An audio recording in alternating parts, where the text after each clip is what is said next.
What are you doing? That's your biggest advantage. Before I reveal the big advantage that every upcoming content creator has, let me explain first where this video is from. I recorded this video right after doing the first podcast episode for my podcast, Loving Your Creative, and I didn't like the episode. In fact, I thought it was trash. Before I could overthink and stress out about this though, I realized something even more important. I'm irrelevant. I'm irrelevant. Period. I'm not popular. I'm not mainstream. I could grow a little bit from now. I could double my fans and still be irrelevant. The reason I'm saying this is because I have room to fail. And everyone who is irrelevant, everyone who has a couple thousand followers, we're all irrelevant. Yeah, we have fans. Yeah, we have like a fan base who values a certain style. But you could lose everything you have right now and still have enough to succeed. Still have enough fans. There's 7 billion people on this earth. And even Drake only's got not even a billion of them. And Drake has a ton of people. Drake's one of the biggest artists in the world. But point is, you don't have anything to lose. And I was scared about dropping this first podcast because I was like, what are people going to think about it? Is it not stimulating enough? Am I not talking enough? I'm realizing I'm going to learn as I go. The first podcast is not going to be good. It's going to be trash. It's going to be trash, or not even I'm not going to say it's like trash, but it's not going to be as good as, the rest could be.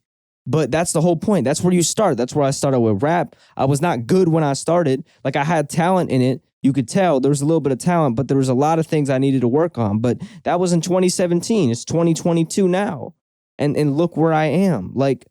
In comparison to there, I've grown so much. But the whole point is I can't give away the one advantage that I have so much power over. We have one advantage over the biggest artists in the game, and that's the fact that we can take risks, we can fail, and it's not going to hurt us the way it hurt a big artist. Because of that, we have room to experiment.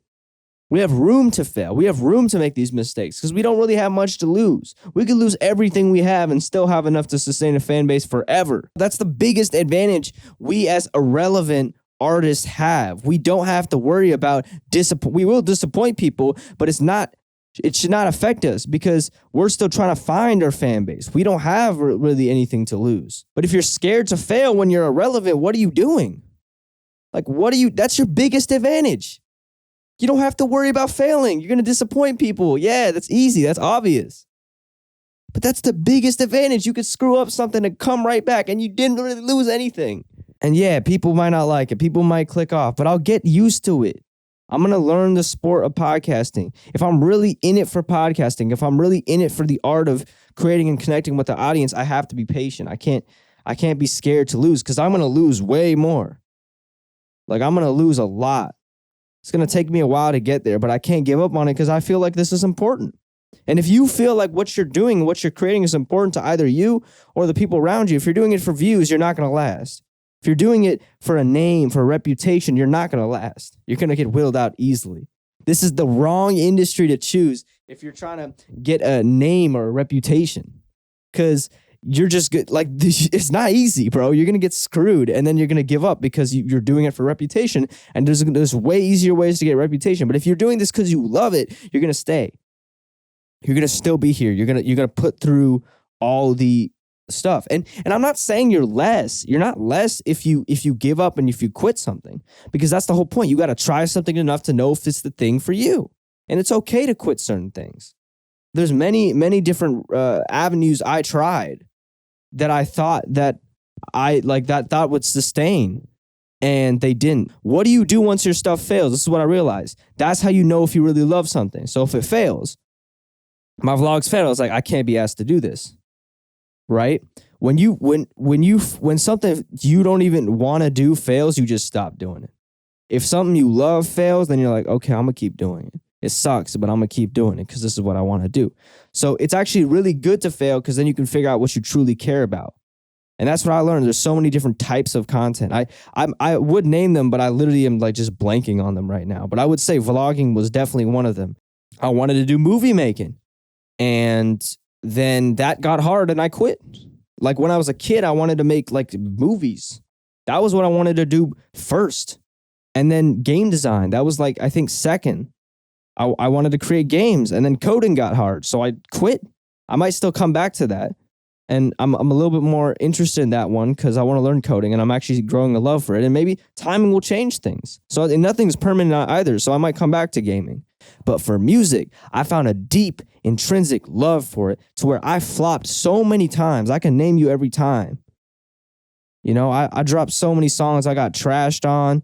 Like in 2017, when I first started out, I dropped so much and it didn't do well. I was the least popular artist in my school, but I kept going because I truly loved it. I saw something with it. I really enjoyed doing it. And when you love something to that deep level, it's going to fail and you're going to keep going. So you should be afraid of failure. Failure just helps you develop yourself. Failure helps you, find yourself too. So much of my content has failed, but I would not be the person I am without that.